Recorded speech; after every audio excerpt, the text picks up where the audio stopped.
বছরখানেক আগে চাকরির দাবিতে আন্দোলনে নেমে মাথা কামিয়েছিলেন মহিলা চাকরি প্রার্থী। 2023 ডিসেম্বরে সেই স্মৃতি শুক্রবার উস্কে দিলেন আরেক আন্দোলনকারী।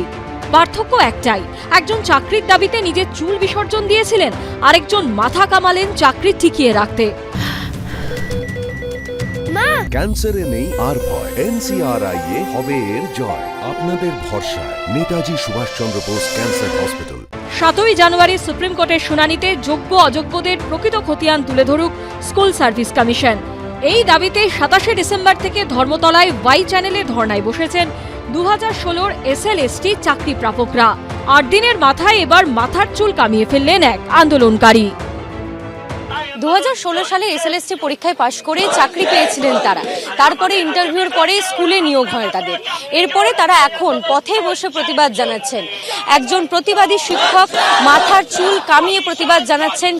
যোগ্য অযোগ্য দায়িত্ব করা মানে আলাদা করার দায়িত্ব তো অবশ্যই আমাদের যিনি নিয়োগ করেছেন SSC তারই দায়িত্ব, যোগ্য অযোগ্য আলাদা করার দায়িত্ব। এবং সর্বোপরি এটার উপরে যদি তিনি আলাদা না করেন, সেই লিস্ট আলাদাভাবে না প্রকাশ করেন, তো দেশের সর্বোচ্চ তদন্তকারী সংস্থা CBI দ্বারা আমাদের তদন্ত হয়েছে এবং সেখানে পরিষ্কার করে বলা আছে কারা দুর্নীতি করেছে, কারা দুর্নীতি করেনি। আমরা কেউই দুর্নীতিগ্রস্ত নয়। এখানে যে হাজার হাজার ছাত্ররা দেখতে পাচ্ছেন, হাজার হাজার শিক্ষকরা দেখতে পাচ্ছেন, কেউই দুর্নীতিগ্রস্ত নয়।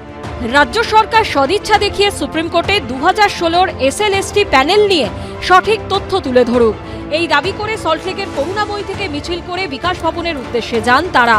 থালা বাজিয়ে প্ল্যাকার্ড হাতে স্লোগান দিয়ে চলে বিক্ষোভ।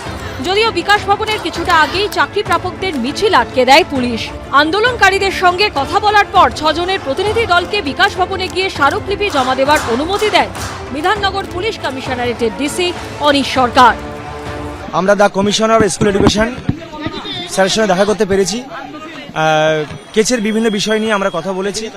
যে বিষয়গুলো নিয়ে আমাদের মনে উদ্বেগ প্রকাশ করছিলাম, যে SSC লয়ার বা স্টেট লয়ারের যে সদার্থক ভূমিকা আমরা দেখতে পাইনি এই কেস সংক্রান্ত বিষয়ে, সেই সদার্থক ভূমিকা সুপ্রিম কোর্টে আমরা দেখতে পাচ্ছি না, যেটা দেখা উচিত। অনেক ডিটেলসে কিছু কিছু পয়েন্ট আমরা বলেছি, উনি বলেছেন ঠিক আছে আপনারা ওয়েট করুন, আজকেরই পয়েন্ট আকারে কী কী তথ্য আপনাদের দেওয়া উচিত বলে আপনারা মনে করছেন, যেগুলো আমাকে বললেন সেই পয়েন্টগুলো আপনারা আজকের আমাকে ফিজিক্যালি জমা দিয়ে যান। চাকরি প্রার্থীদের আন্দোলন নিয়ে শাসক বিরোধী বাকযুদ্ধও চলছে সমান তালে।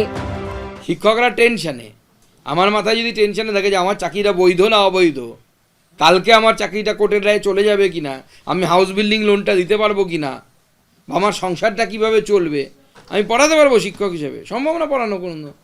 তো যাই হচ্ছে, গোটা শিক্ষা ব্যবস্থাটাকে মাননীয় মুখ্যমন্ত্রী অন্তর্জলি যাত্রা করে দিয়েছেন শিক্ষা ব্যবস্থা। যারা ন্যায্য চাকরি প্রাপক তাদের তো সরকার সুবিধা দিতে চাইছে, কিন্তু সুপ্রিম কোর্টে যেহেতু এটা কেস চলছে আর সামনে এর কেসটা শুনানি আছে, ফলে তাদের আমি বারবার বলছি সরকার উপর আস্থা রাখুন।